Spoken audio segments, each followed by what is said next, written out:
एक समय की बात है जब महेश नाम का एक लड़का अपने माता पिता के साथ एक घर में रहता था। महेश के माता पिता उसके लिए काफी दिनों से लड़की ढूंढ रहे थे। काफी समय हो गया था, पर महेश के लिए कोई अच्छी लड़की नहीं मिल रही थी। एक दिन महेश बड़ा ही परेशान हो जाता है। आप लोग किसी न किसी लड़की को दिखाते रहते हो मुझे। कुछ तो पूछ लिया करो पहले से, जब जाते हैं तो पता चलता है सारी चीजें। अरे बेटा, अब लड़की दिखाने वाला ही झूठ बोल दे तो उसमें हम क्या करें, बताओ। हाँ, सही बोल रही है तेरी माँ। खैर, वो चाचा जी एक लड़की बता रहे हैं। लड़की की सरकारी नौकरी है, अच्छी खासी पढ़ी लिखी है, घर बार भी काफी अच्छा है। अरे पर मैं तो 10वीं पढ़ा हूँ बस।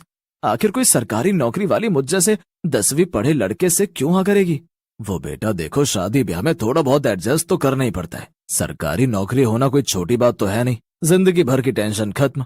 इतनी पढ़ी लिखी मास्टरनी बहू पूरे गांव में किसी को नहीं होगी। क्या हुआ अगर मान लो लड़की हल्की फुल्की मोटी पतली हुई तो? मोटी पतली?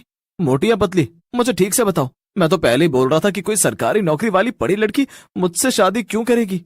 अरे बेटा, तूने इतनी लड़की देखी है तो एक बार हमारे कहने पे इसे भी देख लेना।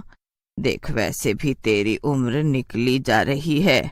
लोग आते जाते बस यही पूछते रहते हैं कि महेश की शादी की बात बनी कि नहीं। हाँ, और तेरे सारे दोस्तों के बच्चे भी हो गए, बस तो ही रह गया है। मोटिया तो क्या हुआ, सब जल भुन जाएंगे जब पता लगेगा कि तेरी बीवी मास्टर नहीं है। मास्टर नहीं, मुझे नहीं देखनी लड़की। अब शादी की बात कर लो, मैं भी थक चुका हूँ इन सबसे। अब मुझे शादी करनी है बस। ये बात सुनकर महेश के माता पिता तो खुशी से झूम उठते हैं। आखिरकार उनके बेटे ने हाँ जो कर दी थी, और वो भी बिना देखे ही। अगले दिन ही वो लोग लड़की को देखने जाते हैं। महेश किसी जरूरी काम की वजह से उनके साथ नहीं जा पाता। वहां जाकर वो लड़की को देखते हैं। लड़की कुछ ज्यादा ही मोटी होती है। महेश के माता पिता एक दूसरे की शक्ल देखते रहते हैं, पर कुछ बोल नहीं पाते। आपके साथ आपका बेटा नहीं आया? महेश के बाबूजी महेश की फोटो शीतल और उसके माँ पिता को दिखाते हैं। महेश दिखने में तो सुंदर होता ही है। फोटो देखते ही महेश को सब पसंद कर लेते हैं। महेश के माता पिता को अंदर से थोड़ा डर तो लग ही रहा होता है कि कहीं उनका बेटा कुछ बोले ना, पर वो लड़की की सरकारी नौकरी के चक्कर में रिश्ता पक्का कराते हैं। शादी का मुहूर्त अगले 20 दिन बाद का ही निकलता है। महेश के माता पिता शीतल की कुछ फोटो महेश को दिखाने के लिए ले आते हैं, पर क्योंकि उनको डर होता है कि महेश फोटो देखकर मना ही न कर दे, इसीलिए वो उसमें से वो फोटो महेश को दिखाते हैं जिसमें शीतल ज्यादा मोटी नहीं होती। महेश जब फोटो देखता है तो उसे लड़की थोड़ी मोटी तो लगती है, पर उसे ज्यादा कुछ समझ नहीं आता। आपने तो मुझे ऐसे बताया था जैसे कितनी मोटी है, पर ये इतनी भी मोटी नहीं है। और क्या बेटा, और ये तो शरीर है, कम ज्यादा करना तो हमारे हाथ में है। 20 दिन बाद महेश और शीतल की शादी का दिन भी आ जाता है। कुछ देर बाद वहां भारी भरकम शीतल दुल्हन के जोड़े में हिलती डुलती मंडप की तरफ आने लगती है। सारे बाराती दुल्हन को देखकर आपस में बातें करने लगते हैं और हंसने लगते हैं। वो शीतल की तरफ देखता है तो उसके चेहरे से सारी खुशी एक पल में ही गायब हो जाती है। ये कौन है? ऐसे मजाक मत करो। महेश गुस्से और परेशानी में अपने माता पिता को देखने लगता है और इशारे से उनको अपने पास बुलाता है। ये हथनी जैसी लड़की से मेरी शादी तय की आपने? ये धोखा हुआ मेरे साथ। मैं ये शादी नहीं करूंगा। ऐसा मत बोल बेटा, लड़की सरकारी नौकरी वाली है, और देख शादी के बाद हम इसे पतला कर देंगे। इतनी कोई परेशानी वाली बात नहीं है। कोई मजाक है क्या पतला करना? ऐसा होता तो क्या ये खुद पतली नहीं हो जाती अब तक? अरे बेटा, अब तक उसे किसी ने इस बात के लिए जोर नहीं दिया होगा। तू बस ये शादी कर ले, देख अब कुछ नहीं हो सकता। महेश उस वक्त इतना मजबूर हो जाता है कि कुछ नहीं कर पाता। उसे शीतल से शादी करनी ही पड़ती है। महेश और शीतल अपने कमरे में जाते हैं। क्या मुसीबत है, किससे करवा दी मेरी शादी? आप ऐसे क्यों बोल रहे हो? आपकी पसंद से तो हुई है ना ये शादी? मुझ जैसा लड़का और तुम जैसी हथनी से शादी करेगा क्या? पागल वागल हो क्या तुम? ये तो मेरे माँ बाप ने तुम्हें पसंद किया और धोखे से शादी करवा दी, वो भी तुम्हारी सरकारी नौकरी के चक्कर में। शीतल ये सुनकर पूरी रात वो रोती ही रहती है। इतनी मुश्किलों से उसकी शादी होती है और वो भी एक ऐसे लड़के से जो उसे जरा भी पसंद नहीं करता। अगले दिन शीतल अच्छी बहू की तरह सब काम करती है। वो पूरी कोशिश करती है कि अपने पति को खुश रखे और वो उसे पसंद करने लगे, पर इससे कुछ नहीं होता। महेश हर पल उसकी बेइज्जती करता है और 1 मिनट भी उसके साथ नहीं रहता। एक दिन महेश और बाकी सब एक शादी में जाते हैं। महेश को शीतल को उस शादी में ले जाने से बड़ी बेइज्जती लगती है। वो सब जब शादी में जाते हैं तो वहां महेश को उसका एक दोस्त अपनी सुंदर सी बीवी के साथ मिल जाता है। अरे महेश यार, तू यहाँ कैसे? मैंने सुना तूने शादी कर ली और बुलाया भी नहीं। हाँ यार, बस वो जल्दी जल्दी में सब हो गया। अच्छा, भाभी जी भी तो तेरे साथ आई होंगी, मिलवा तो जरा उनसे। इतने में शीतल वहां आ जाती है। जी, आपको माँ बुला रही है। राहुल ये सुनते ही हक्का बक्का रह जाता है। महेश वहां से तुरंत शीतल के साथ निकल जाता है और रास्ते में शीतल को खूब सुनाने लगता है। उस रात शीतल को बड़ा ही दुख लगता है।